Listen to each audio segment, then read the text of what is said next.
Update. My stepdad turned my family against me. Original post. So let me start this off by saying I apologize for how long this may be. My dad passed when I was 15. Him and my mom weren't all that close by that time, so while it hit me hard, she wasn't as phased as you'd expect.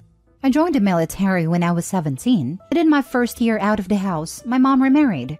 I never really vibed with the guy, just had different personalities and such. He would often make snide remarks and tell me to man up about any inconvenience I'd be upset about. This led to spats between us, and I was often just as at fault as he was for these disagreements, though it never got too serious. I got medically discharged after a little under 5 years, and my mom and him said they'd be happy to have me back in the house. I told them it'd be brief, just until I got on my feet and got a job. I'd even offered to pay rent, to which they declined. About 3 days into being back home, my stepdad got alone with me, asked what he thought a fair rent would be. I was confused, but it was his house, so we came to an agreement, and I kept it from my mom, assuming he did not want her to know, as he never mentioned it around her. I never asked for anything from them, not out of spite. I just wanted to do things myself. He had a son from a previous marriage. Him and I didn't share many common interests or anything, but I never had any issues with him. I'd say we got along. The only thing is, he was given a lot from them. Paid for his schooling, paid for his car, paid for his living arrangements through college and even after. I was a little less than a year older than him, so we started college right after they married. But like I said, I didn't want or need help. But it felt lame that he'd get all that assistance and I was immediately asked for rent. But I digress. I moved out after 3 months and not long after, met a girl who I was crazy about, and we started dating. It was my first relationship. And I was over the moon the entire time, like in that early relationship haze, but it was just constant. I was very nervous to bring her home. My mom and I were very close, and I always worried she'd be very judgmental of the girl I'd bring home. My worries ended up being unwarranted though. They got along extremely well. My girlfriend does not have a family really. Long story. So my mom and stepdad became like that for her. Her and my mom hit it off extremely well, to the point they were hanging out just the two of them at times, and it made me extremely happy. My stepdad even really liked her, and I felt it brought us closer together, which isn't something I felt I wanted until we were. His dad abandoned his family growing up, and he put himself through school and got a nice high-paying job all by himself, which I had immense respect in him for. About a year in, I knew this was the girl I was going to marry. I told my mom and stepdad and they both seemed extremely happy. She was practically part of the family already. My mom then gave me her engagement ring, my dad gave her which she kept. The job I had didn't pay great, so I figured even if it wasn't the ring she'd always have, it would be a great placeholder. But when I proposed, my girlfriend told me it wasn't a placeholder, and she absolutely loved it.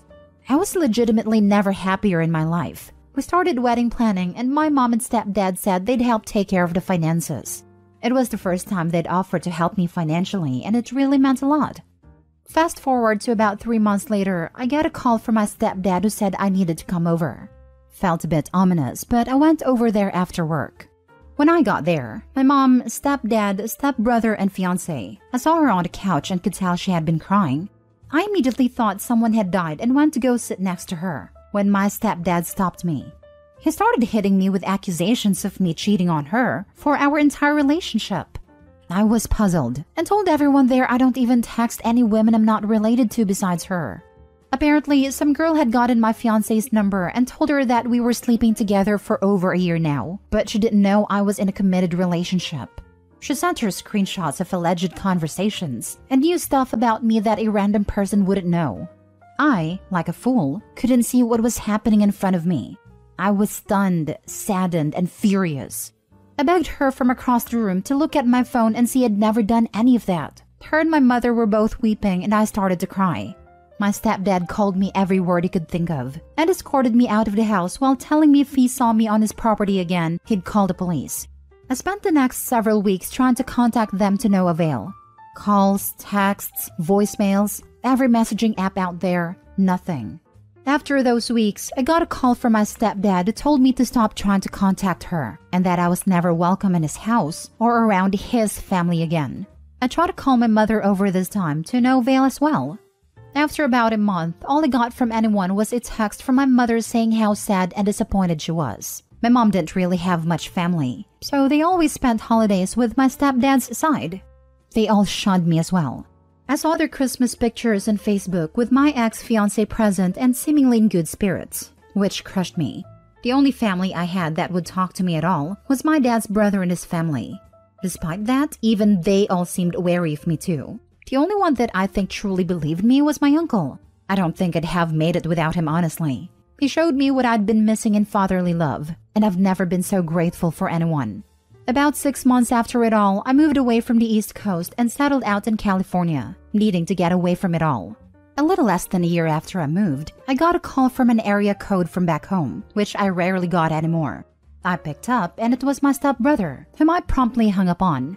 He called me back and I ignored it, but it stuck with me all day. I decided that if he called back again, I'd pick up, which he did later that night. It was awkward at best. He told me my fiancée was really torn up for a long time. It took her nearly a year to even start looking again for a significant other, when I hadn't at all since it ended. A few months into her doing so, my stepdad encouraged him to ask her on a date, which he did. Things went okay for the first couple outings, but never really clicked apparently. He told my stepdad about that, and the idiot told him, "I didn't get rid of Opie for nothing. She's a great girl. You need to figure it out with her." I almost collapsed, and it was quickly replaced with anger. Apparently, he had gotten a girl who I didn't know to pose as someone I had an affair with and forged some message screenshots to have her sent to my fiancé. Stepbrother told me he'd said it to him about a month ago, and he didn't know what to do. Apparently, it bothered him enough that he couldn't just sit on the info anymore, so he told me and said he was going to tell my mom and fiancé the next day. He called me first as a courtesy, so he knew what to say to them regarding me. I told him where I was and that I'd appreciate it if they didn't immediately contact me, so I had some time to digest it all. That was last Tuesday. I just texted him and told him I was ready to talk to them if they wanted to, and that they could call me tomorrow. I really don't know what I'm gonna say, or them for that matter. I expect some tears and a good number of apologies among other things. I don't really know if I'm ready to give forgiveness or anything like that. The only person I've told so far is my uncle, who I've asked to keep it to himself. Sorry again for how long this was. My therapist just had picked the wrong week to go on vacation and I needed to vent. Now for the top advice before reading the updates. Your stepfather is a truly awful, insecure, small-minded man. Just my 2 cents, but you should always stay no contact with him. He will never be on your side. You might be able to understand why ex-fiancé believed what she did, and even forgive her, but that does not mean you should re-establish any type of relationship. That boat sailed when she didn't believe you, or give you a chance to prove your innocence. There are plenty of other women out there for you to meet, who aren't easily manipulated, or dragging the baggage of faithlessness with them.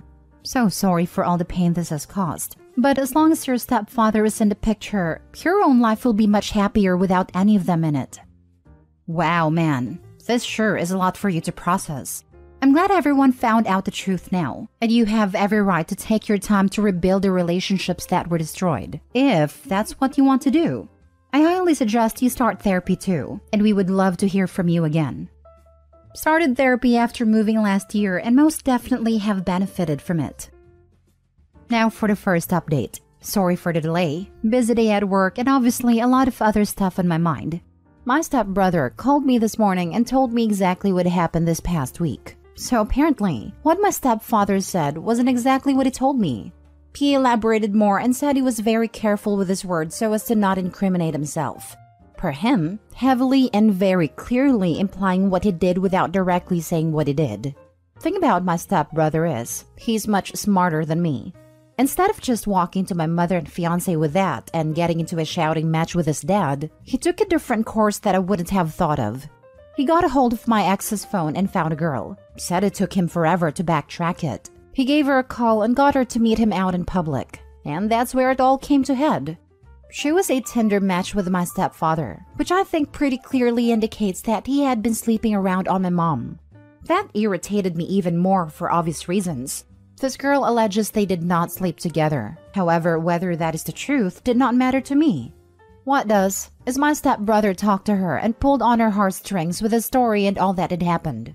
For the record, she clearly knew what she was doing. Maybe the time at hearing what had happened to me really shook her up, but again, it doesn't matter to me.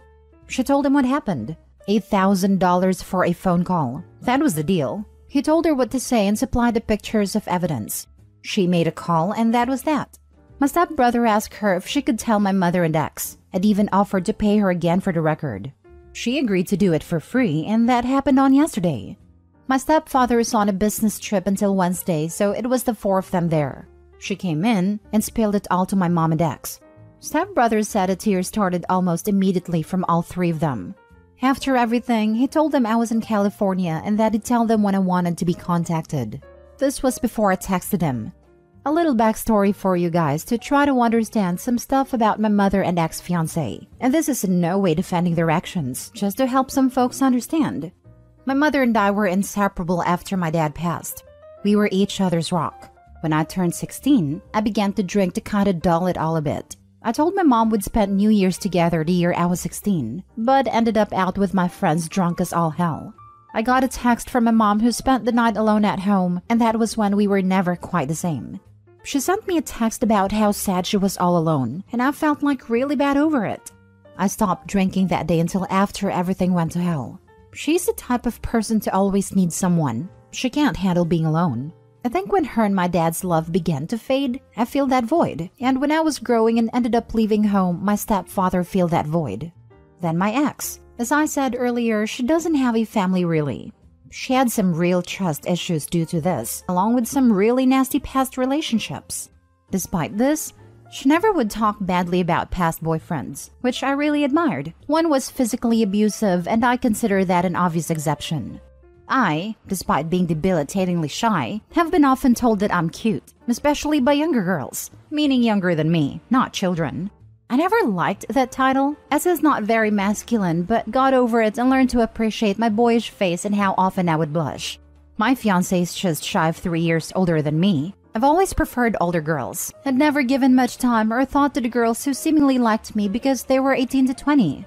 This didn't stop the attention which upset my fiancé.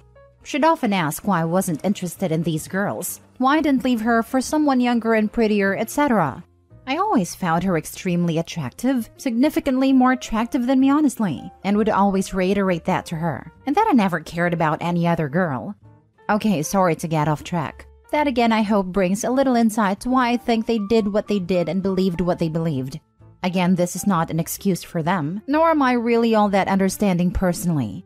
At the end of the call with my brother, he said they both wanted to call today, and I told him that'd be fine, so I sat and waited. By about 3 p.m., I was a little confused. I started to wonder if he'd made it all up to mess with me. It really worried me honestly. Then I got a text from him asking if I was all good, and I said yeah, and asked if they were actually planning on calling today. He said they'd been trying for the last few hours.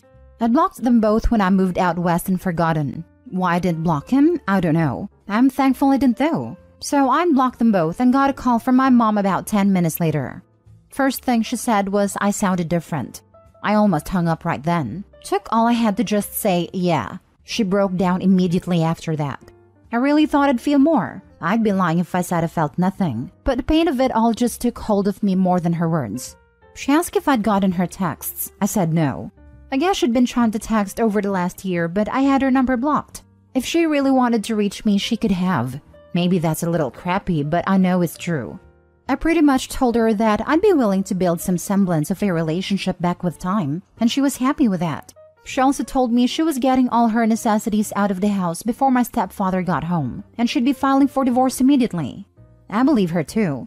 She may be a poor excuse for a mother in my eyes, but she's never been someone to take half measures. I really wish I could be there to see that prick's face when he comes back to an empty home. My ex got the phone next and did the same tearful apologies my mom did. I felt a little more with her. I actually tried to get her to think and remember how many times I told her I'd never do that to her and how much I loved her, and she was beside herself. And to be honest, I'm glad. We talked for about half an hour and I really thought it was pleasant. Even though I told myself for over a year now that it would never happen again, thought there could still be something to us. She told me she still had a ring and it's made me upset, and just told her to give it to my mom, cause it didn't belong to either of us anymore. I could tell that really crushed her, and selfishly I wanted it too. She asked if she could call/text me. I told her it's fine, but to not expect a prompt response either way, which she understood. Pretty much gave her the same ultimatum as my mom, though I said any chances of us having a future relationship were very slim, which she said she understood too. I talked to my brother last and thanked him for everything he'd done. He was helping my mom get her stuff out of his father's house, apologized for all that happened, and told me he was going to go tell the rest of the family everything as well. Them, I have no connection to and won't say a word to, I don't imagine. Except my stepdad's mother, oldest person in either of the families, and she wished me a happy birthday and Merry Christmas over the last year. Maybe she was old enough that she doesn't care. Maybe she felt bad, but I'll talk to her odd as it is. Sorry for all the rambling. I fly home for my uncle's 60th birthday the first week of March. It'll be my first time home since I moved out here. I'll definitely plan on seeing my brother as well. I'm not adverse to seeing my mom and ex, but I've made it clear to them that I've got a lot of healing to do and so do they. If anything further happens, I'll update again. Maybe after the trip home, but that looks like it for the time being. Also, this is kinda the last social media I have. I haven't been on here super often in the last year for the reasons I'm sure you could guess. I truly haven't seen any similar stories to mine that have been referenced in the comments, though I'd like to if you can find them. Thank you, everyone. Second update. I got a call from a number back home. I deleted most of my numbers a while ago from anyone I wasn't talking with. I picked up and it was my stepfather. He said hello and I hung up, then blocked the number. I immediately called my mom, fiancé, and brother. They're all safe and not around him. Mom is in a hotel that he doesn't know about. Fiancé and brother are at their own residences, and both say they feel adequately protected. He is not by any indication a violent man, but better safe than sorry. My brother said he got a call from him this morning when he got home after my mom wasn't there and wouldn't answer. Brother just told him what happened and not to contact any of them. Not sure how long he sat there, but he called me around 3 p.m. Pacific. Then about an hour ago, I got a message from a different number saying we need to talk. I assume that's him, and I haven't responded. That's the latest. Third update. Stepdad's mother called me. Had her number saved because of what I previously stated. Was a bit worried it may have been him trying to gather some info or something. It wasn't. She's a very sweet lady who did not have to be nice to me in any way, but has shown me compassion. She was very nice and wished me well while also apologizing on behalf of the family. I thanked her and wished her the best too. Shocking it came from that woman.